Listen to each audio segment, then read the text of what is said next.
7 ऐसी जगह हैं जहां जिन्नात रहते हैं और वहां जाने से पहले आपको अपने आप को हिसार में जरूर लेना चाहिए।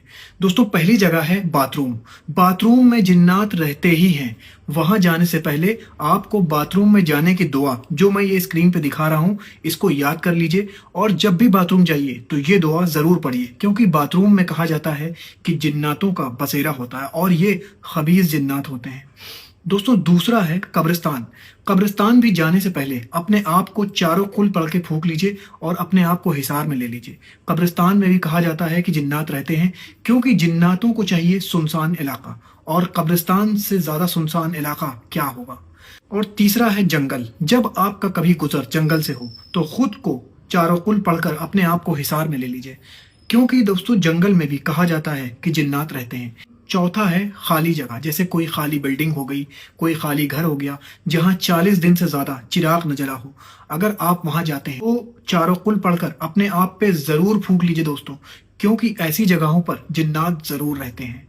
पांचवा दोस्तों है अंधेरी जगह। अगर आप कोई ऐसी अंधेरी जगह में जा रहे हैं, कोई ऐसी जगह जहां पर रोशनी आने का कोई जरिया ना हो, जहां सीलन रहती हो, जहां पे हल्की सी आपको ठंड महसूस हो, अगर आप ऐसी जगहों पर जाते हैं तो सबसे पहला काम करिए कि चारों कुल और आयतल कुर्सी पढ़कर अपने आप को हिसार में ले लीजिए। ऐसी जगह है जहां पर मोमिन जिन्नात रहते हैं। ये अच्छे किस्म के जिन्नात होते हैं जो मस्जिद में आया करते हैं नमाज पढ़ने के लिए।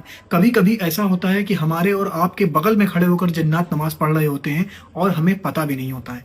ये होते हैं मोमिन जिन्नात। ये किसी को तकलीफ नहीं देते हैं, ये सिर्फ इबादत करने की गर्ज से इंसानों के करीब आते हैं और इंसानों की मस्जिद में भी आते हैं। सातवीं जगह है पानी, जैसे कि समुंदर हो गया, नदी का किनारा हो गया, तालाब का किनारा हो गया। कभी आपका गुजर अगर इस तरह की जगहों से हो तो भी अपने ऊपर चारों कुल पढ़कर फूंक लीजिए और अपने आप को हिसार में ले लीजिए। दोस्तों, ये जो मैंने 7 बातें बताई हैं, खास करके औरतें इसका बहुत ध्यान रखें, क्योंकि जिन्नात औरतों की तरफ ज्यादा माइल होते हैं, इसलिए उन्हें खास करके ज्यादा ध्यान रखना चाहिए। जब आप आयतल कुर्सी और चारों कुल पढ़ लेते हैं तो आप अल्लाह के हिफ्ज व अमान में चले जाते हैं और उस हिसार को तोड़ना फिर किसी के बस की बात नहीं होती।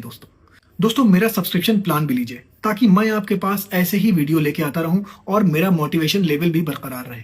अल्लाह हाफिज दोस्तों, अपना बहुत ख्याल रखिए।